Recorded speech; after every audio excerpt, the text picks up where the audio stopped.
আজকে নিয়ে হাজির হয়ে গেছি এঁচোড়ের একটা রেসিপি। এঁচোড় আমাদের সকলের বাড়িতেই কম বেশি রান্না হয়, তবে এরকমভাবে এঁচোড় বাড়িতে অবশ্যই একবার বানিয়ে দেখুন। বাচ্চা থেকে বড় সবাই কিন্তু চেটে পুটে খাবে, মাছ মাংস কোনো কিছুরই প্রয়োজন হবে না।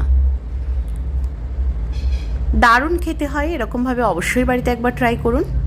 চলুন তাহলে দেখে নেওয়া যাক। আমি প্রিয়াঙ্কা, আপনারা দেখছেন প্রিয়াঙ্কার রান্নাঘর। সবার প্রথমে এখানে আমি একটা প্রেশার কুকার নিয়ে নিয়েছি, তার মধ্যে দিয়ে দেবো এঁচোড়টাকে আমি ধুয়ে পরিষ্কার করে নিয়েছি। একটা রসুন দিয়ে দিচ্ছি, এরকমভাবে গোটা রসুন দিয়ে দিলে কিন্তু খেতে বেশ দারুণ হয়। দিয়ে দেবো একটুখানি নুন আর দিয়ে দেবো জল, দিয়ে এঁচোড়টাকে আমি সেদ্ধ করে নেব। একটা সিটিতেই কিন্তু এঁচোড়টা সেদ্ধ হয়ে যায়। ততক্ষণ একটা মশলা বানিয়ে নিয়ে নিয়েছি এক টুকরো জয়িত্রী, এক টুকরো দারচিনি, কটা শুকনো লঙ্কা, একটা তেজপাতা, জিরে, কতগুলো এলাচ আর লবঙ্গ নিয়ে মশলাটাকে নাড়াচাড়া করে ভালো করে ভেজে নিতে হবে। মশলাটা থেকে যখন সুন্দর একটা গন্ধ বেরোবে তখনই বুঝতে পারবেন যে মশলাটা ভাজা হয়ে গেছে। দেখুন আমি মশলাটা রেডি করে নিয়েছি, এবার নামিয়ে গুঁড়ো করে নেব। কড়াইতে তেল দিয়ে দিয়েছি, তেলের মধ্যে কেটে রাখা আলু টুকরোগুলোকে দিয়ে দিলাম। দিয়ে দেবো একটুখানি নুন, দিয়ে আলুটাকে ভালো করে ভেজে নেব। আলুটাকে আমি ভাজা করে নিয়েছি, এবার তুলে নিচ্ছি। এবার এই তেলের মধ্যে আমি সেদ্ধ করে নেওয়া এঁচোড়টাকে দিয়ে দেব, দিয়ে এঁচোড়টাকেও আমি খুব ভালো করে ভেজে নেব।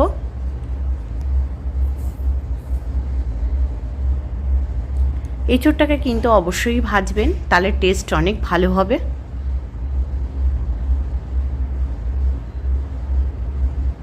এখানে আগের থেকে আমার নুন দেওয়া ছিল, তাই আর নুন দেব না, এখানে একটু হলুদ দিয়ে দেব, দিয়ে ভালো করে ভেজে নেব।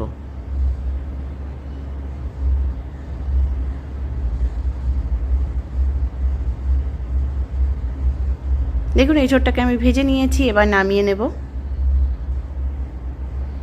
কড়াইতে তেল দিয়ে তার মধ্যে জিরে ফোড়ন দিয়ে দিয়েছি আর দিয়ে দিলাম পেঁয়াজ কুচি, দিয়ে পেঁয়াজটাকে খুব ভালো করে ভেজে নেব।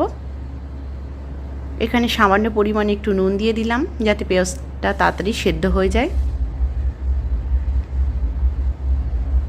পেঁয়াজটা আমি খুব ভালো করে ভেজে নিয়েছি, এখানে দিয়ে দিলাম আদা রসুন পেস্ট, দিয়ে মশলাটাকে আবারও একটু কষিয়ে নিচ্ছি।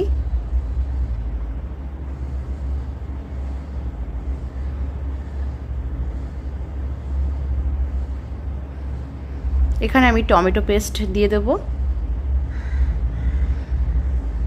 দিয়ে খুব ভালো করে কষাবো।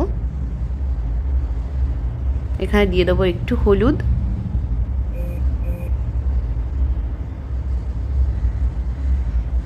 দিয়ে মশলাটাকে খুব ভালো করে কষিয়ে নেব যতক্ষণ না টমেটোর গন্ধটা চলে যাচ্ছে।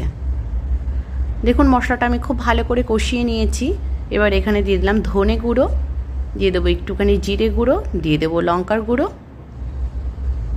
দিয়ে আবারও মশলাটাকে আমি একটু কষিয়ে নেব।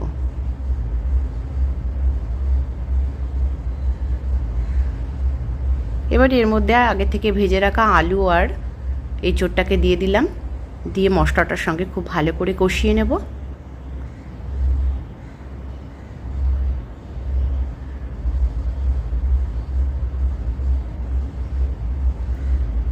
এবার এখানে দিয়ে দেব সেই ভেজে রাখা মশলাটা।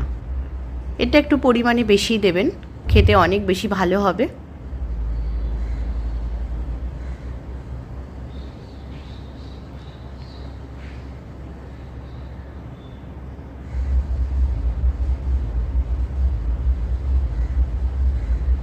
দেখুন খুব ভালো করে আমি কষিয়ে নিয়েছি মশলাটার সঙ্গে এঁচোড়টাকে। এবার এখানে দিয়ে দেবো চিনি, চিনি দিলে কিন্তু খেতে খুব ভালো হয়। এঁচোড়টাকে আমি খুব ভালো করে কষিয়ে নিয়েছি, এবার এর মধ্যে জল দিয়ে দেব।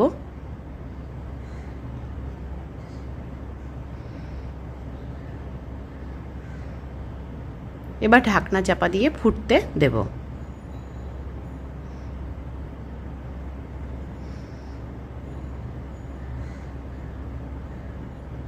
এখানে একটু নুন অ্যাড করছি আর দিয়ে দিচ্ছি গরম মশলার গুঁড়ো, দিয়ে আবারও আমি 5 মিনিট মতন ফুটিয়ে নেব।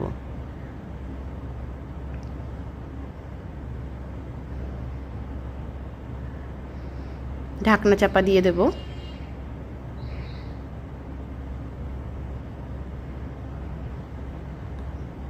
এঁচোড়টা কিন্তু রান্না হয়ে গেছে।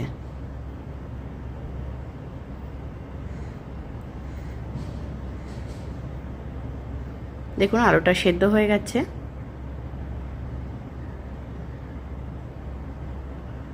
আশা করছি আজকের ভিডিওটা আপনাদের ভালো লাগবে। ভালো লাগলে চ্যানেলটিকে সাবস্ক্রাইব করার অনুরোধ রইল। এরকমভাবে এঁচোড় বাড়িতে অবশ্যই একবার ট্রাই করুন, আমাকে কমেন্ট করে জানান কেমন হয়েছে।